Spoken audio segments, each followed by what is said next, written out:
moi, quand j'étais enfant, parfois, il y a d'autres enfants qui se moquaient de moi. Parfois, il y avait des bagarres, il y avait des moments où je me prenais des coups. C'était pas facile, c'était douloureux, c'était humiliant, les insultes, les moqueries. Mais s'il y a une chose qui était encore plus terrible que ces douleurs, que ces humiliations, c'était l'humiliation suprême. C'est quand il y avait un de mes parents ou une personne qui avait de l'autorité qui venait et qui prenait ma défense. Quand un enfant me tapait et que il y avait mon père qui venait et qui disait hey, toi arrête de taper mon fils ah et bon, mon père il est pas du tout comme ça mais que voilà qu'il venait et que il me sauvait. Ou alors quand il y avait une moquerie que il y a un de mes parents qui viennent et qui disent ah c'est pas bien, faut pas se moquer de mon fils. Mais ça c'était vraiment l'humiliation ultime. Et je raconte cette petite histoire par rapport à ces manifestations agricoles qui ont lieu en ce moment. C'est à ça que ça me fait penser, ce souvenir de mon enfance. J'espère que ça résonnera avec tout le monde. Attention, non pas que j'ai envie de dire que les agriculteurs qui manifestent aujourd'hui sont comme des enfants, c'est pas vraiment ça, mais je pense que c'est assez universel, les histoires de l'enfance, parce que on a tous été des enfants, et donc je pense que ça va résonner avec certaines personnes. Voilà, donc mon avis sur les manifestations agricoles. Alors d'abord, moi, je suis Nathanaël Fraîche, je suis agriculteur, je suis père de famille, je suis bricoleur, et donc j'ai une petite ferme urbaine à Strasbourg. Je produis des légumes, je produis des fleurs, je produis des micro-pousses. Ça tourne bien, j'ai créé ma boîte il y a 7 ans, j'ai beaucoup de clients, je travaille beaucoup avec des restaurants à Strasbourg. Et là, je suis sur le point de lancer un nouveau projet de jardin dans mon quartier. Donc, et ça, j'espère que ce sera un projet de plus grande ampleur, parce que pour l'instant, c'est vraiment des choses toutes petites. Je vous invite, si ça vous intéresse, à suivre mon projet sur la chaîne YouTube, à vous abonner là, c'est là en bas là, et puis au passage vous pouvez cliquer sur j'aime sur la vidéo, la partager avec des gens, que vous soyez d'accord ou pas. Et aussi j'ai une newsletter que je publie une fois par semaine, que vous trouvez sur mon site, dont le lien est aussi dans la description de la chaîne. Voilà. Alors donc en ce moment les agriculteurs ils manifestent en France, ils manifestent en Belgique, ils manifestent en Allemagne aussi. Ça fait plusieurs années qu'il y a des manifestations un peu tous les ans agricoles où les choses qui s'apparentent, c'était il y a 2 ans ou 3 ans. Il y avait c'était il y a 2 ans les Trucker Convoy au Canada. Ensuite en Hollande, il y a eu les agriculteurs et maintenant c'est dans le reste de l'Europe, voilà, les agriculteurs qui manifestent et en ce moment ils sont en train d'essayer de bloquer tout Paris euh, pour leurs revendications. Alors leurs revendications, j'ai regardé quelques vidéos et j'ai l'impression que les revendications, c'est un petit peu deux choses. Les agriculteurs, ils ont l'impression qu'ils gagnent pas assez d'argent. Alors il y a la question des règles et des subventions où ils n'arrêtent pas de dire oui, il y a trop de règles, il y a trop de normes, et puis aussi les subventions qui diminuent et du coup on peut plus vivre en fonction de ça. Avec ce revenu-là. Et l'autre truc que j'entends dans plein de vidéos, dans plein de commentaires d'agriculteurs qui manifestent, c'est la question de des prix auxquels on veut bien acheter leurs produits. Ils disent oui, Leclerc qui m'achète mon bœuf à 3 euros le kilo et ensuite derrière qui le revend 8 euros le kilo, ou le blé qui ne cesse de baisser alors que le prix de la baguette ne cesse d'augmenter. Voilà, c'est ça les commentaires, c'est ça les choses que j'ai entendues dans les vidéos, c'est un peu ça, j'ai l'impression, les points les plus importants. Ils se sentent un peu coincés, à la fois parce que les prix que les gens sont prêts à payer pour leurs produits baissent, et en même temps il y a des normes impossibles avec l'écologie, avec la gestion du territoire, tout ça. Et puis en plus de ça, je sais pas, le prix de l'énergie par exemple qui augmente pour les agriculteurs, c'est très compliqué. Voilà, donc des situations difficiles et du coup des revendications et du coup des manifestations à Paris. Les agriculteurs sortent avec leurs tracteurs. Très bien. Moi déjà j'apprécie plutôt l'élan. Moi c'est un truc qui me fait un peu plaisir. Le fait que les gens sortent de chez eux, le fait que les gens aient un élan comme ça de vie et des revendications, a priori je trouve ça plutôt bien. Moi, quand j'étais jeune, j'ai beaucoup manifesté, j'étais dehors pour le CPE, j'ai occupé une école à Paris alors que j'y connaissais rien à Paris, et puis on a manifesté contre le Front National, tout ça, tous ces trucs-là. Seulement, il y a un truc où j'ai l'impression que aujourd'hui, j'ai un peu déplacé la manière, les revendications que je vais avoir. J'ai l'impression qu'à l'époque, j'étais pas vraiment au clair sur les revendications que j'avais, et puis peut-être que je me trompais un petit peu d'ennemi et que j'aurais dû y réfléchir à 2 fois. Et c'est donc un peu le message que j'ai envie de transmettre aux agriculteurs qui manifestent aujourd'hui, euh, c'est ne vous trompez pas d'ennemi. Dans ces vidéos, il y a toujours la référence au commercial, toujours la référence à celui qui achète les produits, à l'intermédiaire qui, vous avez l'impression, qui vous vole. Leclerc, Super U, le boulanger, il y a toujours cette impression-là. Et ben moi, le jour où j'ai commencé à changer ma façon de voir ça, ma relation avec cet intermédiaire, ma vie a vraiment changé. Parce que par rapport à cette métaphore du gamin qui se fait embêter et qui se fait sauver par un de ses parents et qui est encore plus humilié par ça, voilà, je pense qu'on a tous, on connaît tous ce sentiment d'injustice, ce sentiment d'être, d'humiliation.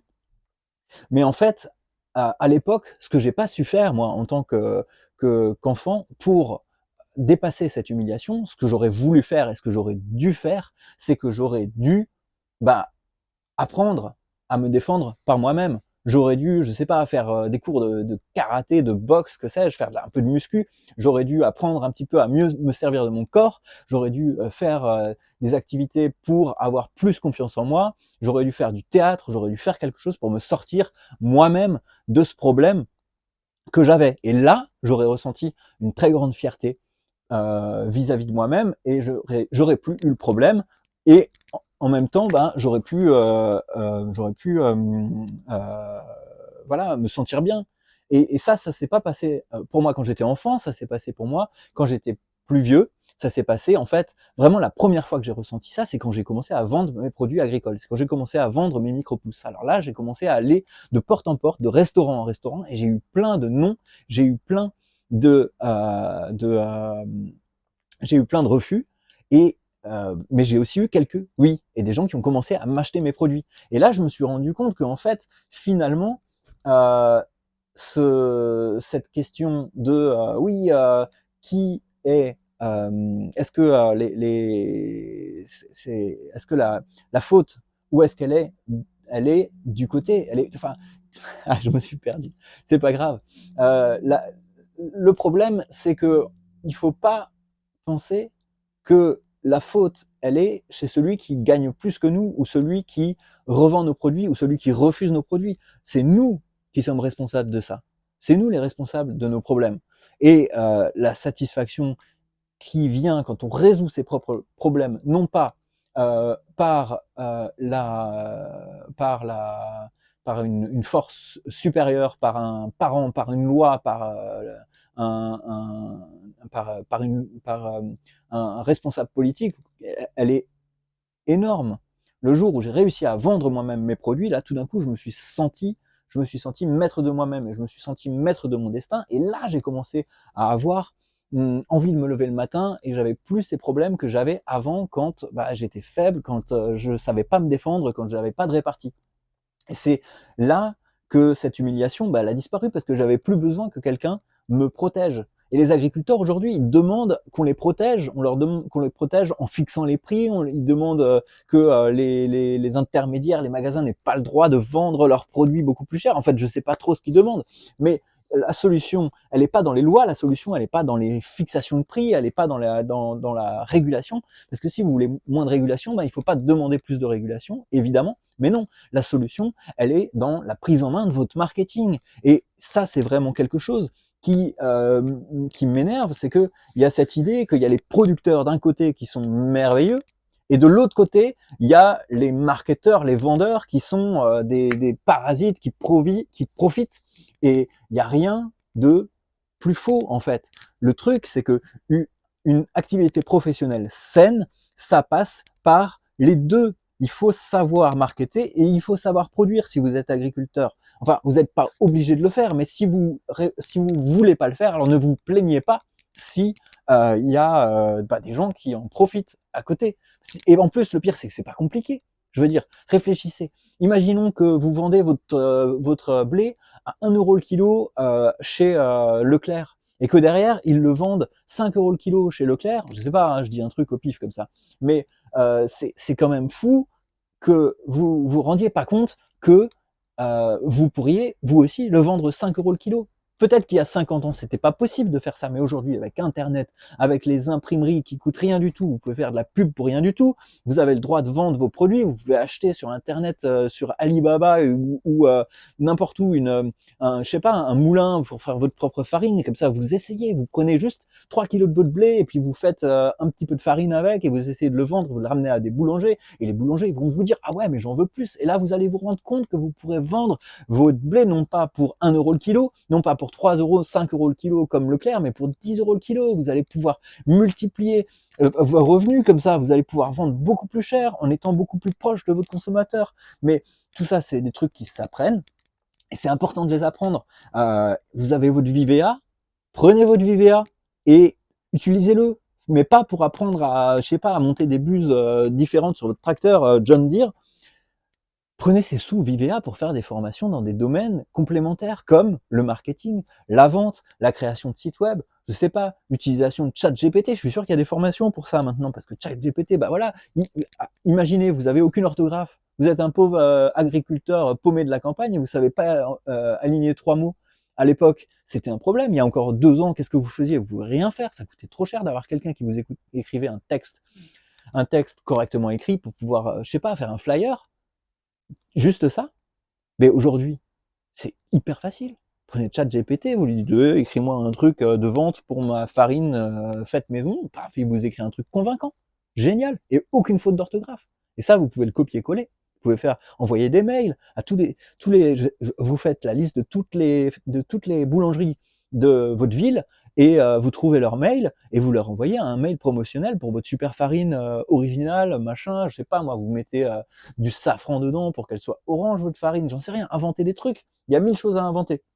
Bon, voilà, pour le point du marketing, où c'est quand même important, et c'est quand vous allez vous mettre vraiment à vendre vos produits que vous allez avoir la satisfaction de la production, et aussi que vous allez trouver ça fascinant. Parce que juste produire, je suis sûr que pour la plupart d'entre vous, agriculteurs, c'est déprimant. C'est déprimant. Et je suis prêt à parier aussi que si vous commencez à vendre vos produits, vous allez augmenter vos revenus, gagner du temps, et surtout, surtout, le plus important, parce que je sais que vous aimez travailler, je sais que vous vous en foutez de l'argent, mais vous allez vous lever le matin, mais vous serez heureux, heureux. Vous aurez plus tous ces problèmes, vous serez libre, et vous pourrez, voilà, vous pourrez aller de l'avant. Donc arrêtez avec cette mentalité terrible qui est complètement 20e siècle, de dire ah ouais, mais c'est parce que les intermédiaires, c'est les vendeurs, c'est leur faute, moi j'y peux rien, machin. Non, non, non, aujourd'hui vous avez plus d'excuses. Avant vous aviez une excuse, maintenant vous avez plus d'excuses. Alors faites un effort, osez, osez vendre, osez faire du marketing, et arrêtez d'avoir du mépris pour ces activités. Parce que c'est pas des activités méprisables, c'est des beaux métiers. Mais ce qu'il y a de plus beau, c'est celui qui produit et celui qui vend. Alors faites-le. Et l'autre chose, parce que c'est pas fini, l'autre chose, c'est la question des subventions, et c'est la question des régulations. Alors là, je vais faire quelque chose de simple, parce que j'ai déjà beaucoup parlé. Je vais vous raconter une histoire, encore une fois. C'est l'histoire de la Nouvelle-Zélande. La Nouvelle-Zélande, qui est un pays qui, en 1984, a supprimé toutes ses subventions agricoles. Et c'est les agriculteurs, c'est les syndicats qui ont dit, écoutez, il y a trop de normes, il y a trop de règles, on s'en sort pas, on ne comprend plus rien. En 1984, les agriculteurs en Nouvelle-Zélande ont dit, on veut beaucoup moins de règles et on veut beaucoup moins de subventions. Facile. Et depuis, qu'est-ce qui s'est passé? Vous croyez que l'agriculture néo-zélandaise, elle s'est effondrée? Vous pensez que ça marche pas? Bien sûr que si, que ça marche. C'est juste que les gens, ils se débrouillent. C'est juste qu'il y a beaucoup moins de... C'est juste que c'est l'innovation personnelle, les gens, les agriculteurs, qui sont les premiers à savoir comment résoudre des petits problèmes, qui ont le bon sens paysan, qui trouvent des solutions. Et c'est comme ça que ça fonctionne là-bas.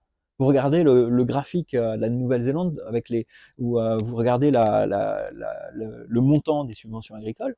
En 84, ça commence à baisser. En 86, c'est à zéro. Et depuis, c'est à zéro. Et tous les autres, ça navigue, c'est haut, ça augmente. Mais les subventions, c'est pas pour toujours.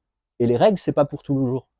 Ça peut changer. On peut avoir moins de règles, mais par contre, si on a moins de règles, on aura aussi moins de subventions.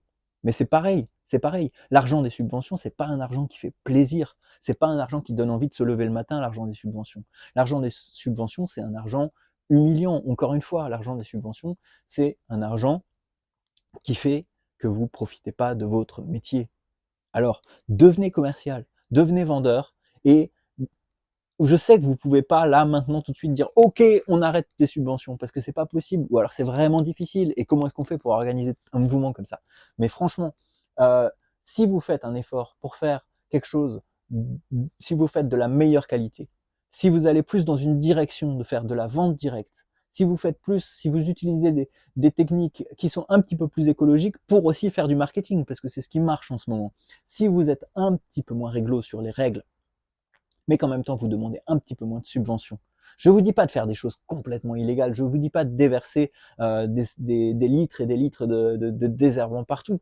Soyez quand même un petit peu intelligent, soyez responsable, mais juste un petit peu plus à droite, un petit peu plus à gauche, vous faites des petites coupures comme ça. Soyez un petit peu, voilà, c'est de la désobéissance civile. En tout cas, c'est pas moins illégal que d'aller bloquer des autoroutes. Hein.